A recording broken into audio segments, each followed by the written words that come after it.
Hello, my dear friends. This is Rabbi Aharon Dobinsky coming to you today from the holy city of Yerushalayim, Jerusalem, Israel. This week's Parsha was Tazria, followed next week by Mitzorah. Now, if this were not a leap year, they would both be together as one Parsha on one Shabbat. However, it is a leap year, so they are split. However, it's important to notice they both deal with a lot of the same subject matter, which is the outbreak of Tazria on the body. Tazria, for lack of a better term, has been referred to as leprosy. And so it tells you if you have this or you think you have this, you have to go check it out. So they send you to your doctor, right? No, they don't send you to your doctor. They send you to Kohen. Why?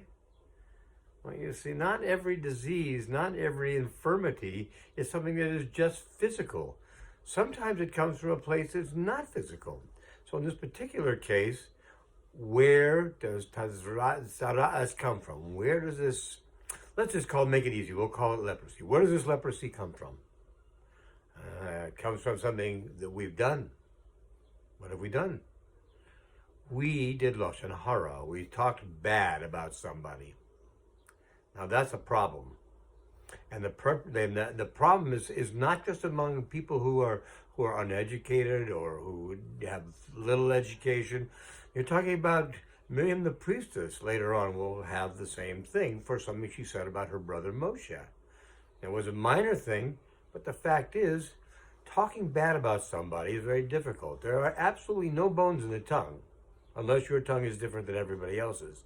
And bones are usually what cause damage from one person to another. The fist, the arm, the elbow, the knee, foot.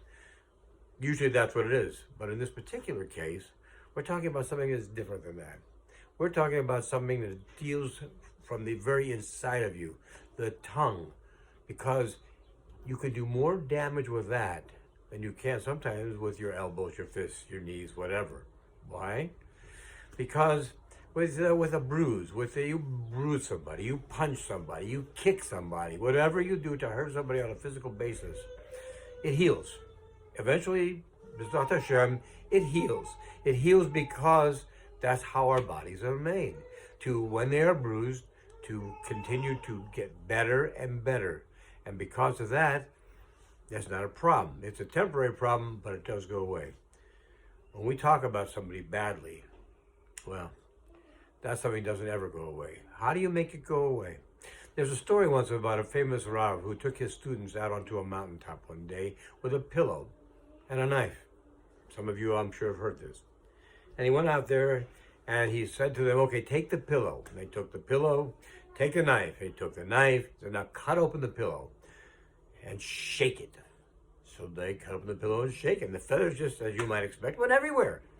And he said, okay, now go get all the feathers and put them back into the pillow. And the students looked at him and they said, Rav, how can we possibly do that? They're everywhere. We have no idea where some of them are, probably under rocks, in trees. Who knows where they could be? And Rav says, I did this for you because it's a lesson you should learn. Lashon Hara, evil tongue, bad talk about somebody is exactly the same. Because you say something to this guy, who says something to that guy, who says something to his wife, who says something to her friend. Next thing you know, it's all over town. And the next town. And the next town.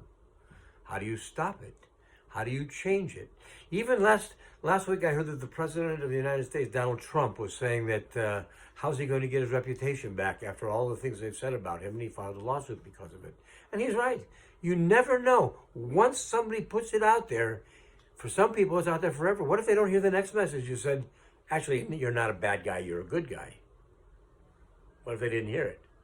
As far as they know, that thing that you said that was bad just continues to proliferate. It goes on and on and on.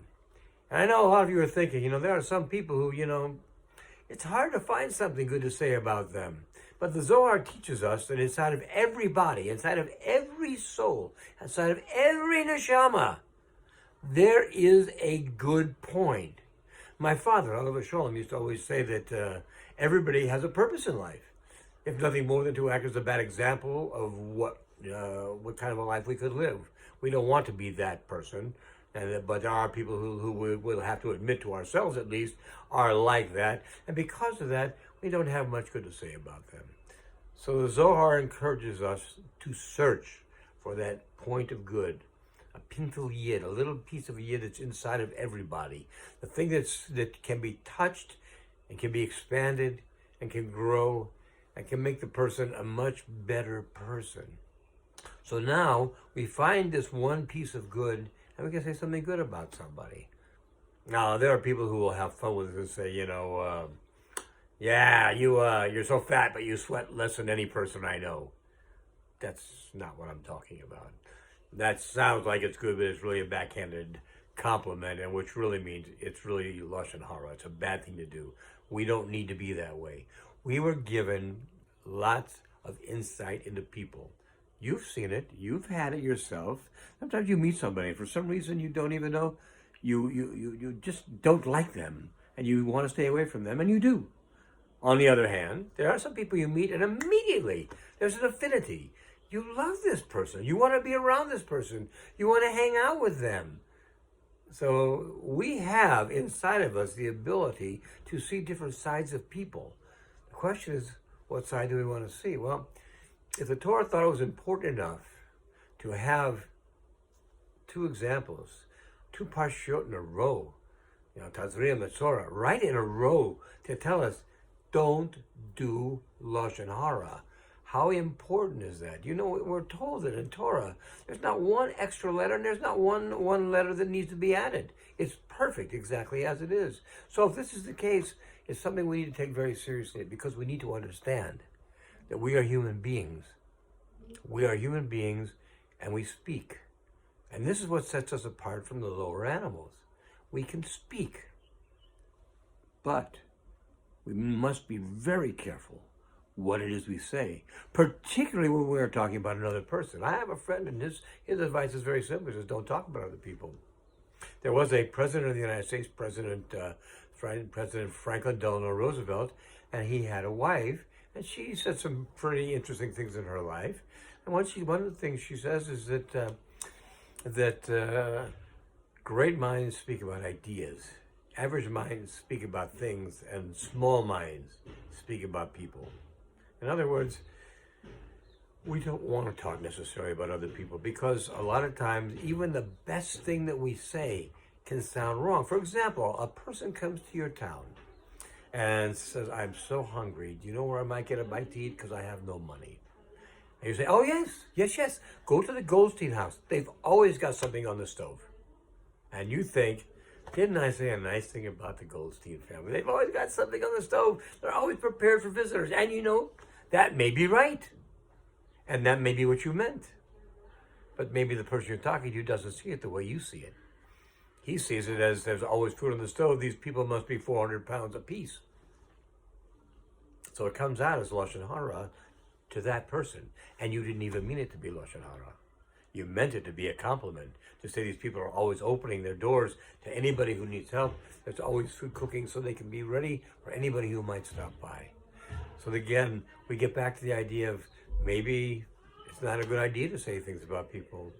My great-grandfather used to always say, if you haven't got something good to say, don't say anything at all. So I tell you this, and I tell me this, because you know what? I'm as guilty of this as anybody is. Sometimes it just comes out, you just let it, in the words of a friend of mine, you let your alligator mouth override your hummingbird brain for just a second. You bite off more than what you can chew. None of us need to be doing this. We need to live the life that we're meant to live. Hashem put us here to be like He is. Yes, does He get angry? Torah tells us, yes, He does. Does He get happy and laugh? Torah tells us, yes, He does. Does He cry? Torah tells us, yes, He does. We have the same emotions as HaKadosh Baruch Hu. Above the lower animals. We are connected to Him. We are between, it says we're just above the angels. So because of that, we have a lot more on our shoulders. We need to be much more careful with what we do and what we say. So let's remember that in thinking of other people, let's remember we don't want to get saras. We don't want to get leprosy. So let's say something nice or say nothing at all. My friends, We have a great week coming up. We have Shabbat HaGadol coming up. We have and very soon Pesach coming up. Pesach, the beginning of our year. I know we have New Year, Rosh Hashanah, but Torah tells us this is the first of the months, this month of Nisan that we just started. So let's look at this month and make a new effort to be the kind of people we were meant to be, who are godlike, not animal-like. Let's be the people that Hashem made us to be and knew we are capable of being. Have a great week ahead. Be well, my friends. God bless.